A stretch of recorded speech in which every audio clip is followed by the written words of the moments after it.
성경을 좀 펼쳐 보시고 같이 또 오늘 마태복음 우리가 읽은 본문을 통해서 함께 은혜를 나누겠습니다. 한번 따라해 보세요. 이 반석 위에 내 교회를 세우리니. 자, 오늘 이런 주제로 같이 우리가 말씀으로 은혜 받기를 원합니다. 지난 시간에 말씀을 우리가 한 2, 3주 정도 드린 것처럼 마태복음 14장과 15장은 예수님께서 누구인지를 우리에게 밝히 드러내는 그런 말씀이라고, 즉 예수님의 자기 선포에 대한 말씀이라고 여러분들에게 전해드렸습니다. 그래서 마태복음 14장, 15장은 여러분 보세요. 14장에서 무엇을 시작하냐면 오병이어 사건으로 시작합니다. 그리고 15장은 마지막을 칠병이어 사건으로 마무리합니다. 그러니까 오병이어와 칠병이어 사건 사이에 이제는 그 안에 그 귀신 들린 그 수로보니에게 이방 여인의 딸을 치유하는 사건도 있고, 또 풍랑 위를, 바다 위를 걸어가시는 바람을 잠잠하게 하시고 풍랑 위를 걸어가신 사건들이 기록되어 있습니다. 자, 그러면 이러한 사건을 통해서 오병이어와 또 칠병이어 사건을 통해서 나는 하늘로부터 내려와서 너희를 위해 찢겨진 떡이 되어서 이방인이건 수로보니게 여인처럼 이방인이건 혹은 유대인이건 간에 나를 믿는 자는 생명을 내게로부터 얻을 것이다 라고 하는, 내가 누구냐? 나는 너희에게 생명을 주시는 그리스도다. 이렇게 말씀을 이제 하셨습니다. 그러니까 예수님께서 가르쳐 주신 것이죠. 나는 메시아고 나는 그리스도다. 자, 가르치시고 우리 학교에서도 마찬가지잖아요. 학생들에게 이렇게 선생님이 가르쳐 주신 다음에 뭐를 쳐요? 시험을 치잖아요. 이제 시험을 치는 것처럼 예수님께서 이제 자기가 누군지를 가르치고 난 다음에 마치 그들에게 시험 치르듯이 이제 질문을 하는 거예요. 그래서 오늘 13절에 보니까 예수께서 빌립보 가이사랴 지방에 이르러서 이제 제자들에게 묻지요. 사람들이 인자를, 여기서 인자는 예수님입니다, 나를 누구라고 하느냐? 그랬을 때 이제 14절에서 뭐 어떤 사람은 세례 요한이라고도 하고, 어떤 사람은 엘리야라고도 하고, 어떤 사람은 예레미야 선지자, 또 다른 선지자 중에 한 사람이라고 이야기를 합니다. 이제 그렇게 이야기를 하니까 그 말을 듣고 나서 전부 다 예수님께 배웠음에도 불구하고 나는 하늘로부터 내려와서 너희에게 생명을 주는 그리스도라는 것을 배웠음에도 불구하고 그들은 전부 다 뭡니까? 사람들은 오답을 얘기한 거죠. 그때 예수님께서 15절에서 이르시되 너희는 나를 누구라고 하느냐? 따라해 보세요. 너희는 나를 누구라고 하느냐? 여러분, 오늘 설교를 하고 있는 저나 설교를 듣고 있는 여러분이나 예수님의 이 물음에 여러분이 정답을 써내야 됩니다. 정확히 얘기를 하셔야 됩니다. 그때 이제 주님의 이러한 그 질문을 받은 제자들이, 그때 이제 제자들의 대표격인 그 수제자 베드로가 16절에서 유명한 정답을 이야기하죠. 그건 뭡니까? 주는 그리스도시요 살아계신 하나님의 아들이십니다. 오늘 쉬운 성경은 선생님은 살아계신 하나님의 아들 그리스도십니다. 그 유명한 대답을 이야기합니다. 자, 그러니까 예수님께서는 이미 오병이어 사건을 통해서 또 칠병이어 사건을 통해서 나는 하늘로부터 내려와서 찢겨진 떡이 스스로 되어서 너에게 생명을 주는 그리스도다, 이걸 보여주셨죠. 보여주시고 나서 베드로를 통해서 예수님께서 그 정답을 받아내시는 거예요. 예수님께서 이제 확인하고 난 다음에, 우리가 요즘은 또 그런 것도 유명하잖아요. 심화학습. 이제 조금 더 주는 그리스도시요 살아계신 하나님의 아들입니다, 이렇게 가르치시고 그 정답을 받아낸 이후에 조금 더 제자들에게 심화학습을 이제 하는 장면이 오늘 이제 16장에 우리가 읽은 본문입니다. 그러니까 예수님은 맞아요. 그리스도지요. 살아계신 하나님의 아들이죠. 근데 예수님께서 이거를 가르치시고 이 정답을 확인받은 다음에 오늘 본문을 통해서 이제 좀 더 내가 누구냐 좀 심화학습을 이제 하고 있는 것입니다. 그래서 오늘 본문에 보니까 이제 세 가지로 이제 나는 누구인가 이거를 다시 한번 말씀을 하고 있는데, 우리가 이 세 가지를 한번 살펴보면서 같이 마음에 새기고 다시 한번 우리의 믿음을 점검하는 시간 되시기 바랍니다. 첫 번째, 예수님은 누구냐면은 따라해 보세요. 예수님은 교회를 세우시는 분이다. 다시 한번 큰 소리로, 예수님은 교회를 세우시는 분이다. 이거를 예수님께서 오늘 말씀을 통해서 우리들에게 가르쳐주고 있다는 것입니다.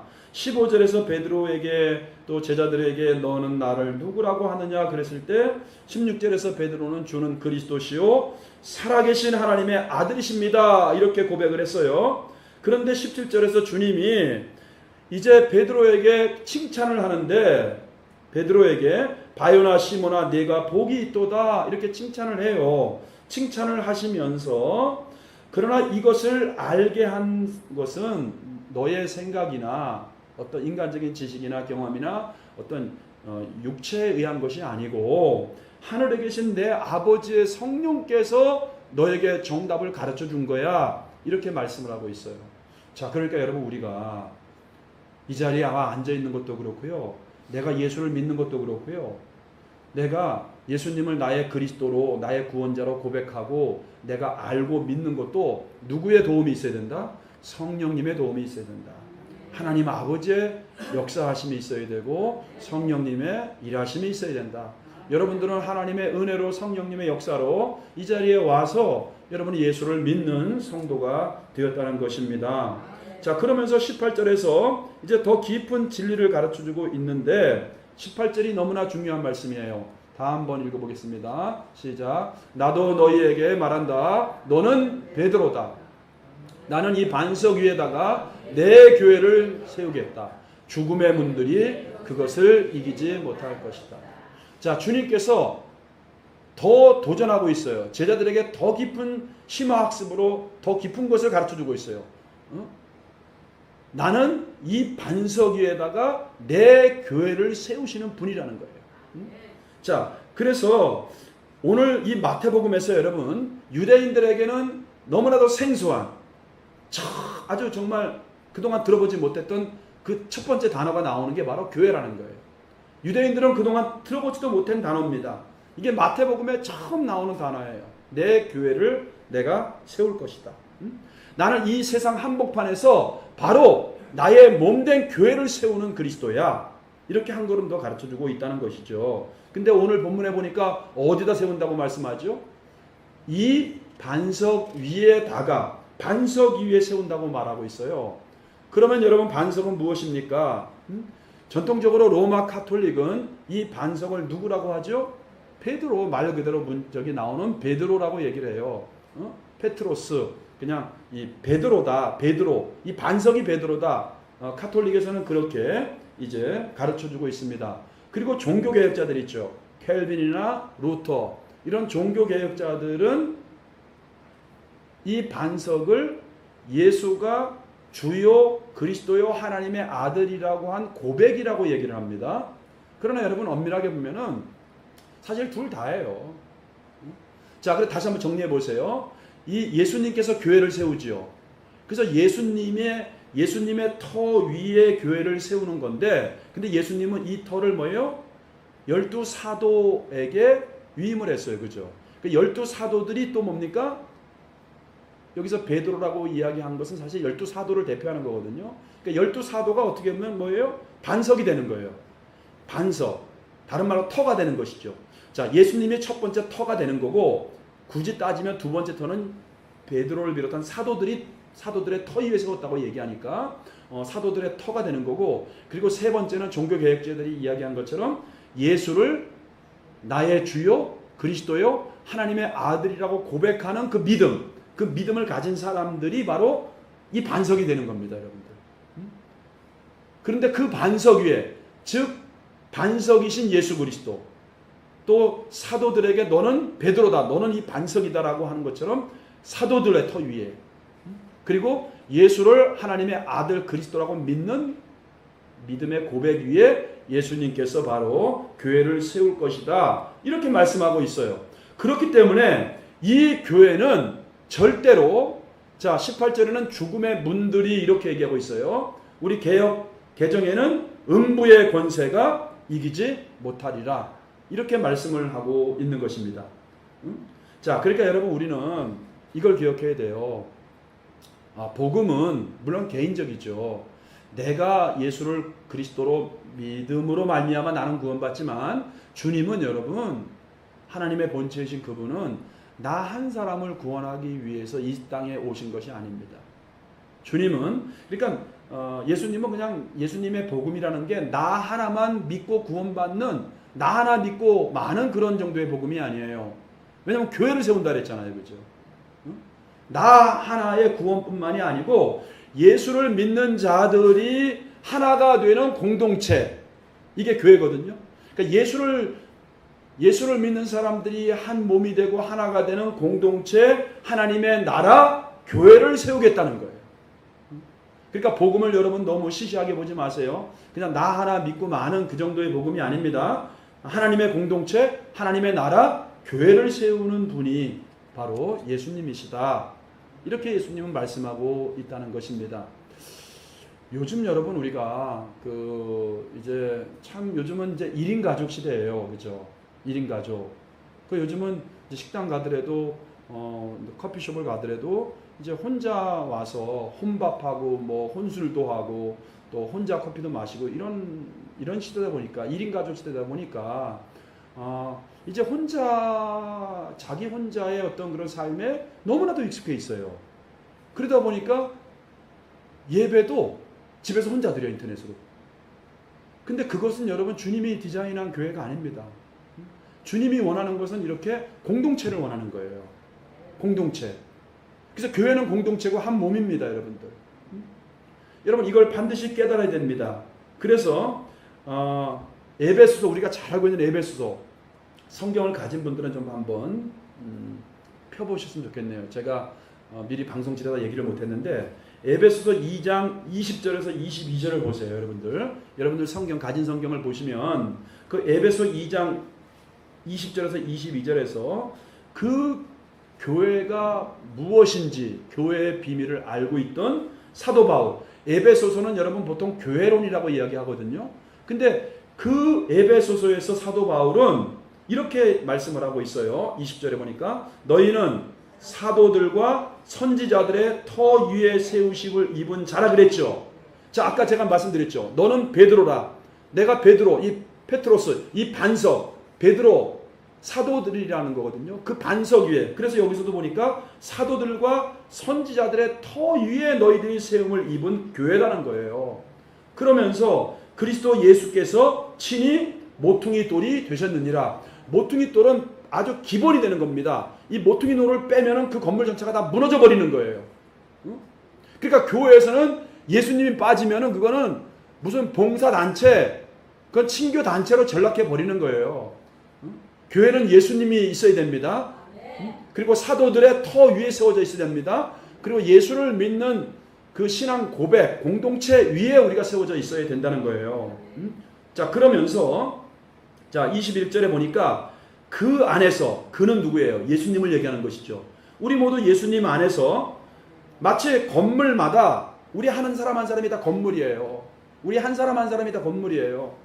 예수님 안에서 건물마다 서로 연결하여, 따라해보세요. 서로 연결하여. 할렐루야. 우리 연결돼야 돼요. 우리 혼자 하면 안 돼요. 혼밥하면 안 돼요. 연결하여 주 안에서 성전이 되어가고. 할렐루야. 그러니까 성전이 되어가고, 그 다음에 22절에서 너희도 성령 안에서 하나님이 거하실 처소가 되기 위하여 그리스도 예수 안에서 함께 지어져 가느니라. 따라해보세요. 함께. 이 단어를 놓치지 마세요. 예수님은 그냥 나 혼자 구원받고 마는, 나 혼자 예수 믿고 그냥 구원받고 마는 그 정도의 복음이 아니고, 예수님은 우리를 공동체로 하나님의 나라를 세우시고 교회를 세우시기 위해서 오셨다. 그래서 우리는 뭐예요? 이제 건물마다 예수님 안에서 연결되는 것처럼 우리는 함께 예수 안에서 하나님이 거하실 처소가 되기 위해서 거룩한 성전으로 우리가 함께 지어져 가야 되는 거예요. 그래서 신앙생활은 여러분 혼자 못합니다. 기독교 초기 역사에서 그 정말 말 그대로 암흑시대가 있었잖아요. 우리가 요한계시록 공부하면서 배웠죠, 여러분들. 네로 황제나 도미티안 황제, 로마의 10대 황제죠, 도미티안은. 네로는 6대 황제입니다. 예수 믿는 것 때문에 수없이 많은 사람들이 잔혹하게 살해당했습니다. 짐승의 밥이 됐다니까요, 여러분들. 사자의 밥이 됐다니까요. 상상을 할 수 있겠어요? 자기들이 파티하는데 사람을 기름을 붓고 그 불을 붙이는 그렇게 썼습니다. 가죽을 벗겼습니다. 얼마나 끔찍하게 죽였습니까? 여러분 알다시피 베드로도 그 코바디스에 보면 그러잖아요. 교회사 전승에서는 내가 어떻게 예수님처럼 나의 주님처럼 내가 똑바로 내가 십자가에 죽을 수가 있겠느냐. 나는 거꾸로 매달아 달라 그랬잖아요. 예수님의 12사도가 다 순교당한 거 아시죠? 물론 사도 요한만 90세가 넘어서 밤모섬에서 그렇게 뭐 자연사 했다고 하지만 어쨌든 간에 모든 사도들이 다 순교당했습니다. 초대교회 성도들. 여러분 우리 한국에도 마찬가지예요. 우리가 옛날에 개척하고 우리 교회에서 한번 그 양화진 선교사들의 무덤을 간 적이 있어요. 가서 참 우리가 은혜를 많이 받았거든요. 근데 지금 한 번쯤 더 갔으면 좋겠어요. 선교사들의 그 양화진 그 선교사들의 그 무덤에 가면은 수백 명의 선교사들의 무덤이 있습니다. 얼마나 그 사연과 간증을 보면은 너무나도 가슴이 미어집니다. 병안의 선교사들이 이 땅에 와서 수없는 사람들이 복음을 위해서 여러분들에게 복음을 전하기 위해서 병원을 세우고 학교를 세우고 우리 민족을 개화시켰고요. 여성 해방도 마찬가지예요. 지금은 여성 상이죠. 특별히 여자분들은 선교사님 이 기독교에 감사해야 됩니다. 그분들의 순교의 피값으로 교회가 세워졌고 한국이 이만큼 정치적으로 경제적으로 세계 강대국에 이제 반열에 들어선 거 아니겠습니까? 이 모든 게 하나님의 은혜입니다. 근데 우리는 뭐예요? 그 혹독한 핍박과 박해 가운데서 이구동성으로 얘기합니다. 만약에 나 혼자 예수를 믿었다고 하면은 나는 배교했을 것이다. 그와 함께 공동체, 교회가 함께 핍박을 견뎌냈기 때문에 극심한 환난과 핍박을 이겨낼 수 있었던 것입니다. 우리는 여러분 신앙생활 하면서 우리 모두는 영적인 깊은 슬럼프를 겪게 됩니다. 때로는 우리가 주저앉고 넘어지게 됩니다. 이런저런 문제로 우리는 엎어지고 자빠지고 우리는 신앙이 이렇게 늘 여러분 업그레이드, 늘 비상만 하면 얼마나 좋겠습니까만 때로는 여러분 정말 하나님이 안 계시고 신앙이 완전히 끊어질 만한 위기를 우리가 믿음의 길을 걷다가도 한두 번 겪는 게 아닙니다. 그럴 때 우리를 위해서 중보기도 해주는 사람, 우리를 위로해주고 우리를 말씀으로 세워주는 사람, 우리를 격려하는 사람. 여러분 이런 사람들 때문에 우리가 다시 일어나서 믿음의 여정을 순례길을 걸어가는 거 아니겠습니까? 그래서 함께라는 단어를 주목하셔야 됩니다. 주님은 그렇게 하나님의 나라, 교회 공동체를 세우시는 분이다. 이렇게 말씀을 하고 있는 거예요.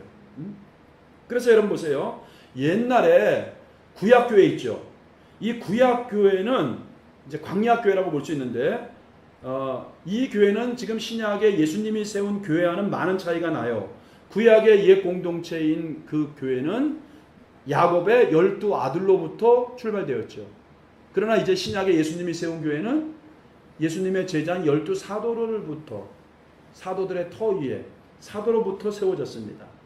그리고 옛날 광야교회 공동체는 유월절 있죠. 유월절 어린 양의 피로부터 출발해서 세워졌습니다. 그러나 신약의 예수님이 세우신 교회는 예수님의 십자가와 부활을 통해서 세워진 거예요. 이런 차이가 있어요. 그리고 광야교회는 모세의 율법으로 통치되었지만은 예수님이 세우신 새 공동체 교회는 그리스도의 말씀과 성령으로 통치하는 교회입니다. 우리는 여러분 지금 그렇기 때문에 말씀과 성령으로 우리는 통치받는 그러한 예수님의 피를 믿는 그러한 교회 성도들이 다 된 것을 믿으시기 바랍니다. 그래서 함께 이렇게 세워져가는 저와 여러분들 다 되시길 바라고 우리가 같이 격려하고 위로하고 손잡아줄 수 있는 그러한 은혜가 있기를 바랍니다. 자, 두 번째 예수님은 교회를 세우시는 분인데 어떤 교회를 세우느냐? 살아있는 교회를 세우시는 분이에요. 살아있는 교회. 13절에 보니까 가이사랴 빌립보 지방에 가서 제자들에게 묻지요. 여러분 이 가이사랴 빌립보 가이사랴라고 하는 이 말은 로마 황제 시저에게 로마 황제 가이사랴 시저에게 바쳐진 빌립보 그런 뜻이에요. 그러니까 로마 황제 시저에게 바쳐진 도시 빌립보라는 뜻이 빌립보의 가이사라. 가이사라 빌립보예요. 그러니까 무슨 말이냐면 그곳의 주인은 누구예요? 로마 황제. 그곳의 주는 누구예요? 로마 황제. 그것을 통치하는 사람도 누구예요? 로마 황제. 근데 그 세상의 한복판에서 주님은 묻습니다. 너희는 나를 누구라고 하느냐? 사람들은 인자를 누구라고 하느냐? 그리고 너희는 나를 누구라고 하느냐? 이 말은 뭐예요? 세상의 한복판에서 가이사가 주가 아니고 예수 그리스도가 바로 주인이고 예수 그리스도가 살아계시서 통치하는 교회, 이거를 세울 것이라는 것을 주님이 그렇게 말씀을 하고 있다는 것입니다. 할렐루야. 그래서 여러분 보세요. 우리가 1절에서 4절 보니까 이제 바리새인과 사두개인들이 그 예수님을 시험하는 게 나오잖아요. 근데 1절에서 4절을 보니까 예수님에게 표적을 보여달라 하면서 예수님을 시험하는데 예수님께 4절에 보니까 그들을 떠나가시니라 이런 말이 있어요. 그러니까 예수님은 서기관과 바리새인들을 떠나가서 악하고 음란한 세대가 표적을 구하지만 그들을 떠나가서 예수님께서 새로운 가르침, 새로운 교회를 세우시는 거예요. 근데 그 새로운 교회는 뭐냐면 바리새인들은 뭡니까? 자기 조상들이 만들어 놓은 형식과 전통을 믿는 사람들입니다. 근데 그것은 뭐예요? 죽은 종교예요. 생명이 없는 종교예요. 사두개인들은 뭡니까? 어떤 인본적이고 세속적인 어떤 그런 것을 추구하고 따르는 사람들이에요. 그러니까 바리새인과 사두개인들이 한마디로 믿고 있는 종교는 죽어있는 종교, 생명이 없는 종교였다는 거예요. 조상들의 전통과 율례를 따르는 종교였고 세속화되고 인본적인 종교를 따르는 그들이었다는 거예요. 한마디로 생명이 떠난 거예요. 근데 예수님은 그들을 떠나서 예수님이 세우고자 하는 교회는 뭐예요? 죽은 종교가 아니고 살아있는 종교, 생명이 있는 교회를 예수님께서 세우셨다. 이렇게 말씀을 하고 있다는 것입니다. 그래서 세상 한복판에서 예수님은 나는 교회를 세우는데 지금까지 너희들이 존경하고 따르는 지도자들이 죽어있는 종교, 죽은 신앙생활하는 그런 종교를 세우는 게 아니고 나는 살아있는 교회를, 살아있는 공동체를 세우는 분이다. 이렇게 말씀하고 있습니다. 사랑하는 성도 여러분, 그렇기 때문에 교회야말로 생명의 공동체, 교회야말로 여러분 하나님의 임재와 능력이 있는 생명의 공동체인 것을 믿으시기 바랍니다. 자, 마지막으로 여러분 세 번째는 예수님은 살려내는 교회를 세우시는 분이라는 거예요. 살려내는 교회. 아까 여러분 18절에 보니까 그런 말이 있죠. 내가 네게 이르노니 너는 베드로라. 내가 이 반석 위에 내 교회를 세우리니 그 다음에 뭐라 그러죠? 음부의 권세가 이기지 못하리라 이렇게 나와 있죠. 개정에는. 근데 이게 음부의 권세가 이기지 못하리라 이게 좀 소극적인 표현이에요. 근데 이게 원문을 그냥 이렇게 좀 살려서, 근데 이 표준세 번역이 좀 원문을 살렸어요. 원문을 살려서 좀 읽어보면은 음부의 문들, 죽음의 문들, 죽음의 세력들을 깨트릴 것이다 이런 의미가 있어요. 그러니까 소극적으로는 음부의 권세가 이기지 못하리라. 그러니까 나는 내 교회를 이 반석 위에 나는 세울 것인데 음부의 권세가 이기지 못하리라 이렇게 좀 소극적으로 표현했는데 이게 원문을 살려서 읽으면 주님이 세우는 교회는 음부의 권세가 이기지 못하는 정도가 아니고 표준 세 번역에 얘기한 것처럼 죽음의 문들, 나는 사망의 문들을, 죽음의 세력들을 깨트리는 교회를 세울 것이라는 거예요. 그래서 여러분 기독교는 뭐예요? 생명의 종교이면서도 기독교는 뭐예요? 죽음을 파쇄하는 종교입니다. 그래서 사도 바울이 죽음아 너의 이기는 것이 어디 있느냐? 이렇게 고린도전서 15장에서 말씀을 하고 있는 거예요. 그래서 교회는 여러분 지금 죽음 가운데, 영적으로 죽어있는 가운데, 죽음의 권세 아래 잡혀있는 사람들에게, 음부의 문에 묶여있는 사람들을, 교회는 뭐예요? 예수님은 그 사람들을 죽음의 권세, 죽음의 문을 깨뜨리고 그 사람들에게 영원한 소망과 영원한 생명을 주는 그러한 교회를 세우시는 분이 바로 예수님이다. 이렇게 말씀을 하고 있어요. 자, 그러면서 이제 결론의 말씀을 19절에서 말씀을 하는데 우리가 이 19절을 많이 좀 오해를 합니다. 여러분들이 한번 잘 들어보세요. 내가 천국 열쇠를 네게 주리니, 지금 누구에게 주는 것이죠? 사도들에게 주는 겁니다. 지금 이제 사도들은 오늘날로 말하면 이제 뭐예요? 예수를 그리스도라고 고백하는 우리들에게 준다는 거예요. 자, 주는데 네가 땅에서 무엇인지 매면 하늘에서도 매일 것이요 네가 땅에서 무엇인지 풀면 하늘에서도 풀리리라 이렇게 지금 말씀하고 있잖아요. 여기서 천국의 열쇠를 준다는 것은 오해하지 말으세요.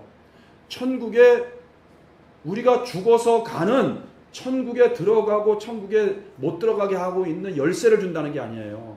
죽어서 가는 천국, 우리는 자꾸 천국 그러면은 죽어서 가는 천국, 그래서 죽어서 가는 천국 열쇠를 준다는 거구나 이렇게 오해를 해요. 그러니까 사도들이나 우리가 죽어서 가는 천국 열쇠를 줄 수도 있고 천국을 못 가게 할 수도 있다. 우리 이렇게 받아들여요. 그게 아니고요. 죽어서 가는 천국이 아니고 여기서 말하는 천국은 뭐냐면 하나님이 통치하는 하나님의 통치하는 나라를 얘기하는 거예요. 그래서 사두개인들은 그들의 잘못된 가르침으로 인해서 그들의 조상들이 가르치는 그러한 장로들의 유전이라든지 인간적인 어떤 그런 의식이라든지 인본적이고 세속적인 가르침을 통해서 그들은 너희의 영혼을 미혹하는데 너희들이 그런 가르침에 속지 말고 이제 너희는 새로운 가르침을 주라는 거예요. 그래서 여러분 여기 보면은 지금 그 풀면 이런 뜻이잖아요. 매면 풀면 있죠. 매면은 금하다는 뜻이에요. 금하다. 그리고 풀면은 허락하다는 뜻이에요. 그러니까 너희들이 나로부터 하나님이 통치하는 나라 권세를 천국의 열쇠를 너희들이 그 권세를 받았는데 너희들의 가르침을 통해서 사람들을 금할 수도 있고 사람들을 하나님의 통치권 안으로 들어오게 할 수도 있다. 그러니까 그 사두개인들이나 바리새인들의 가르침보다 내가 너희들에게 준 가르침 있죠. 새 가르침. 그 가르침으로 너희들은 그들을 하나님의 통치 받는 곳으로 인도해 드릴 수도 있고 금할 수도 있다. 이게 풀면 또 뭡니까? 매면 여기에 담겨 있는 뜻이라는 거예요.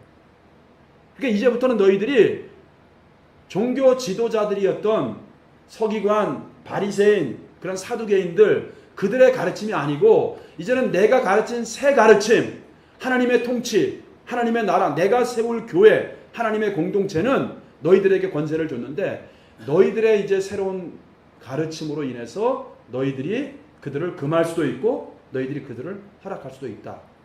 지금 이렇게 말씀을 하고 있는 거예요. 근데 이 말씀을 여러분 우리가 이런 설명을 안 들으면은 이게 무엇인가 이해가 안 갈 수 있어요. 여러분 조금 이해가 되는지 모르겠습니다. 그래서 사랑하는 성도 여러분, 우리에게는 지금 사망과 죽음의 권세 아래 있는 사람들을 살려낼 수 있는 권세가 있어요, 없어요? 예수님께서 그 권세를 우리에게 주신 것입니다. 그러므로 오늘 설교를 마무리하면서 사랑하는 성도 여러분, 예수님은 교회를 세우시는 분인데 그 교회도 살아있는 교회다. 죽어있는 교회가 아니고 서기관 바리새인들처럼 죽은 교회, 죽은 공동체가 아니고 살아있는 교회를 세우시는 분이고 그리고 살려내는 교회를 세우시는 분이다. 그리고 그 권세를 지금 우리들에게 주셨다. 그래서 여러분 지금 세상에서 당하는 영혼들이 있죠. 사망과 죽음에 묶여있는 사람들이 있죠. 그걸 깨트릴 수 있는 권세를 우리에게 주신 거예요. 그래서 우리는 여러분 내가 먼저 거룩한 성전으로 우리가 함께 지어져 가고 또 예수님이 19절에서 우리에게 매면 풀면 예수님의 권세를 받아서 우리가 하나님의 통치를 받을 수 있도록 우리가 그들을 통치권 안으로 들어오게 할 수도 있고 그들을 금할 수도 있는 것처럼 우리는 여러분 예수님에게 부여받은 이 권세를 가지고 많은 죽어져가는 영혼들이 하나님의 통치를 받아서 영원한 생명을 누릴 수 있도록 우리가 잘 사명을 감당할 수 있기를 예수님의 이름으로 축복합니다.